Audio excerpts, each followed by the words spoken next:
అందరికీ జై భీమ్. ప్రకాశం జిల్లా హెడ్ క్వార్టర్ ఒంగోలు పార్లమెంటు మరియు ఒంగోలు అసెంబ్లీ, ఇవి రెండు కూడా కీలకమైనటువంటి ఏ పార్టీకైనా కూడా. ఎందుకంటే ఇది సిట్టింగ్ ఎమ్మెల్యేగా, సిట్టింగ్ ఎంపీగా ప్రతిసారి కూడా బాలినేని వాసు గారు ఇక్కడ ఎమ్మెల్యేగా ఉంటారు. అదేవిధంగా ఎంపీగా కూడా మాగుంట శ్రీనివాసరెడ్డి గారే ఉంటారు. ఇది అందరికీ తెలిసినటువంటి విషయం రాష్ట్రంలో. సో అలాంటిది గత ఎన్నికల్లో మాగుంట పార్టీ మారారు, వాసు గారు ఓడిపోయాక పార్టీ మారారు. సో ఈ చిన్న డిఫరెన్స్ వలన ఒంగోలు పాలిటిక్స్ కొంచెం డిస్టర్బెన్స్ అయింది.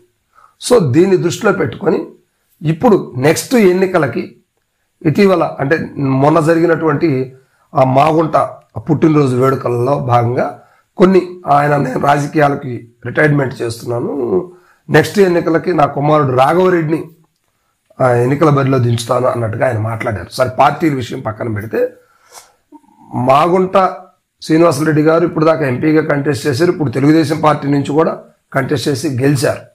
సో వీళ్ళ కుమారుడికి నెక్స్ట్ ఆయన టీడీపీలో ఉంటారా, లేకపోతే కాంగ్రెస్లో ఉంటారా, వైఎస్ఆర్సీపీలో ఉంటారా అనే విషయాలు పక్కన పెడితే యువకుడు రాఘవరెడ్డి కూడా రాజకీయ అరంగేటం చేయడానికి సిద్ధంగా ఉన్నాడు.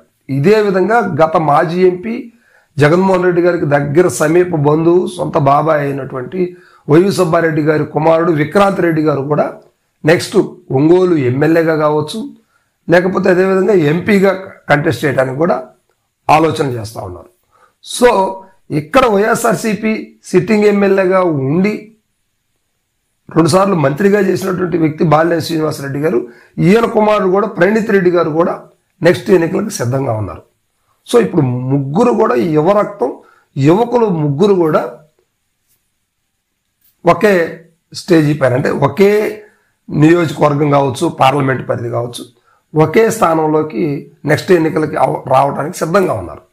సో అంటే పెద్దవాళ్ళందరినీ పక్కన పెట్టేసి యూత్కి అవకాశం ఇవ్వడానికి, యూత్ అయితే ఆల్రెడీ ఇప్పుడు వీళ్ళు ముగ్గురు కూడా కార్యక్రమాలు కావచ్చు, పార్టీ కార్యక్రమాలు కావచ్చు, పర్సనల్గా కావచ్చు, జనాన్ని కలుస్తూ తిరుగుతూ ఉన్నటువంటి పరిస్థితులే కనిపిస్తూ ఉన్నాయి. సో ఇందులో కొంత వైవి సుబ్బారెడ్డి గారు కుమారుడు విక్రాంత్ రెడ్డి గారు కొంచెం రాజకీయాలకు దూరంగా ఉన్నా కూడా, కానీ ఆ కుటుంబ నేపథ్యం రాజకీయ నేపథ్యం కాబట్టి ఖచ్చితంగా ఆయన కూడా రాజకీయ అరంగేటం చేయడానికి కూడా సిద్ధంగా ఉన్నారు. గతంలో కూడా అద్దంకి నుంచి కంటెస్ట్ చేస్తాడనే వార్తలు వచ్చాయి.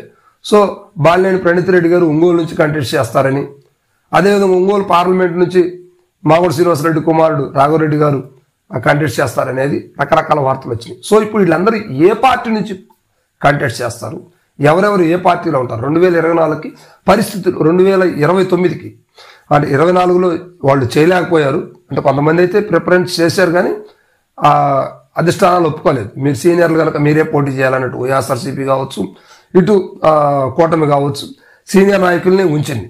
సో ఇప్పుడు వీళ్ళలో ఎవరిని ఉంచుతారు, ఎవరిని కంటెస్ట్ చేపిస్తారు అనే వార్తలు ఇప్పుడు జిల్లాలో బాగా వినిపిస్తూ ఉన్నాయి. మొత్తం మీద మాత్రం ఈ యువనేతలు ముగ్గురు కూడా ఒకే పార్టీ నుంచి కంటెస్ట్ చేస్తారా, లేకపోతే రకరకాల పార్టీల నుంచి కంటెస్ట్ చేస్తారా, ఒకవేళ కంటెస్ట్ చేసినా ప్రజా ఆదరణ ఎవరికి ఉంది ఏంటనే విషయాలు మాత్రం వెయిట్ చేసి చూడాల్సిన అవసరం ఉంది. ఎందుకంటే ఎన్నికలు ఇంకా 3 సంవత్సరాలు పైగా టైం ఉంది కాబట్టి ఖచ్చితంగా వీళ్ళు ఈలోగా వాళ్ళ పరిధిలో ఎక్కువగా కష్టపడి వాడి పేరు ప్రఖ్యాతులు సంపాదించుకోవాలి.